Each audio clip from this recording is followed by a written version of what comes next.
학생부 기재사항이 변경이 됐습니다. 이건 학종에서 굉장히 중요한 항목인데요. 수상 실적이 참 중요합니다. 왜냐하면 우리가 말하는 인기 학교, 뭐 서울대나 연대, 고대나 이렇게 가는 학생들의 수상 실적을 이렇게 보니까 연간 수상 실적 개수가 보통 22개 정도 나오더라고요. 22개라는 말은 그럼 방학을 2개월에서 3개월 잡고 나면 9개월에서 10개월인데 그럼 실제적으로 9개월이거든요. 그 9개월 동안에 수상을 내가 22개를 했던 얘기야.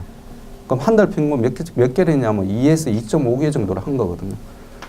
일반고에서는 사실 그 정도 경시대에 열기도 힘들어요.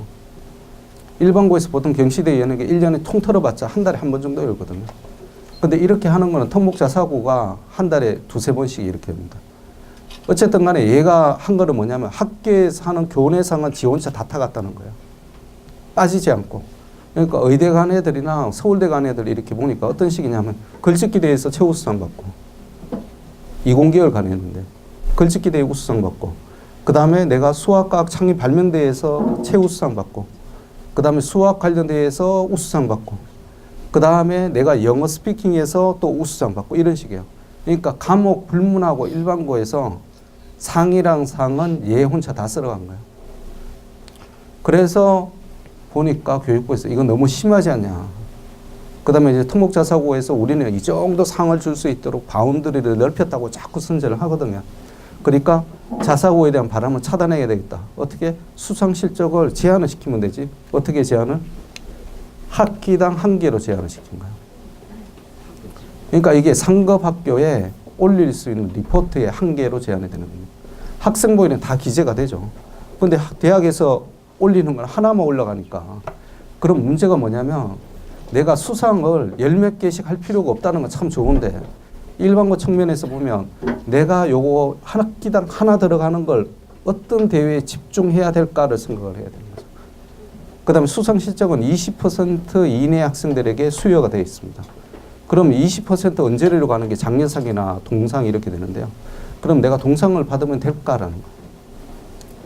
일반고에서 동상이라는 20%인데 서울대에서 연대에서 고대에서 보기에 20% 있는 애들이 일반고 실적이라면 걔가 그렇게 우수하다고 볼 게 없잖아요. 내신을 대체할 수 있는 게 수상 실적인데 내신이 내가 2등급, 3등급이면 여기는 0.1이 나와야 되지 않나요? 그 0.1이 최우수상이잖아요. 그럼 앞으로 조금 이제 생각을 하셔야 될 게 뭐냐면 만약 일반고를 내가 생각하신다면 앞으로 경시대에는 많이 나가실 필요는 없어요. 그러니까 내가 이공계인데 글짓기 대회부터 시작해서 영어 프레젠테이션까지 다 나갈 수는 없어요. 그 중에 하나를 잡으셔야 돼요. 집중적으로 한두 개의 과목을 확실하게 해서 최우수상을 받아야 되는 거예요. 근데 문제는 모든 학생들이 나처럼 생각합니다. 이게 분산이 돼야 되는데 모든 학생들이 전략이 똑같잖아요. 그러면 어떻게 돼요? 내신 경쟁이 심해지듯이 이제 경시대회도 심해질 거고 그런 경시대회 최우수상 받는 방법 그러면서 입시 코드가 설칠 거다. 틀림없겠죠. 내신에 대한 게 심해지니까 스카이캐슬이 나왔듯이 문제를 빼돌리잖아요. 그런 현상이 저는 안 나타나리라고 장담을 못할 거다라고 생각합니다. 그 다음 자율동아리도 말이 많으니까 학년당 1개만 해라는.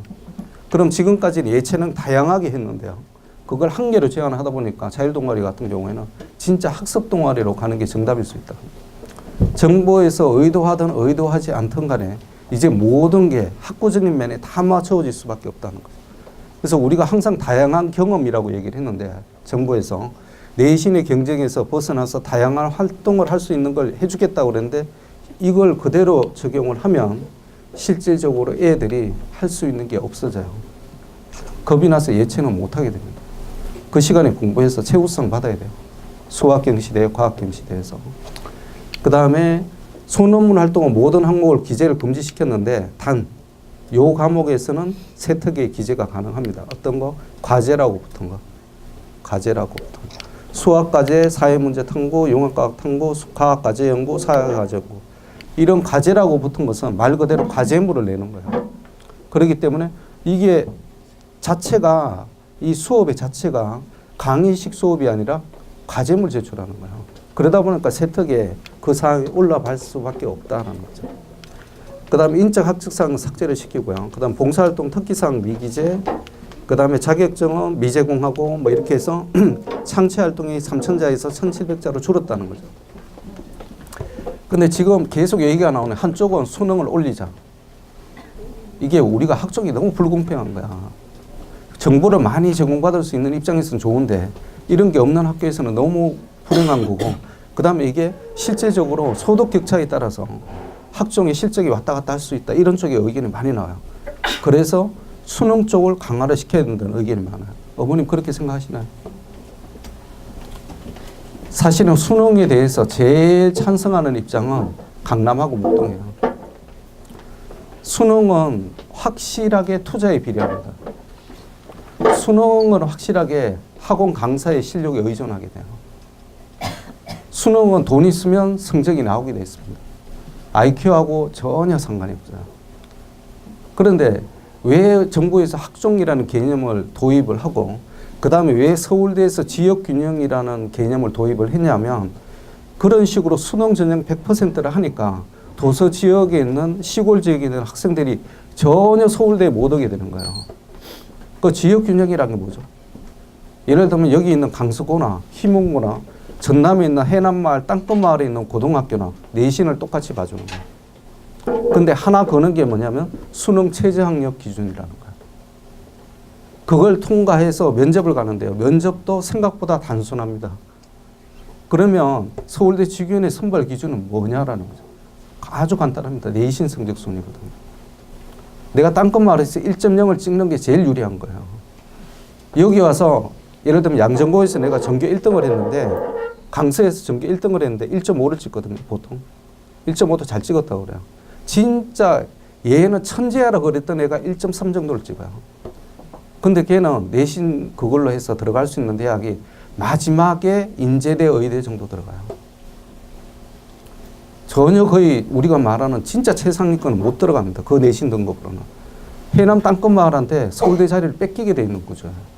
그걸 원래 그렇게 만들었어요. 이 서울대가 이 지역균형을 만든 굉장히 감동적인 사례는 누굴 보고 만들었냐면 고르바초프 대통령을 보고 만든 거예요.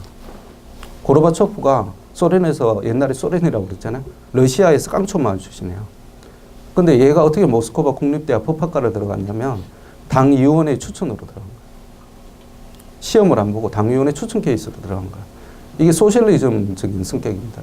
배분을 하는 거거든요. 내가 최우수 쪽에 있으니까 배분을 하는 거예요. 그게 고등학교에 들어가면 뭐가 돼요?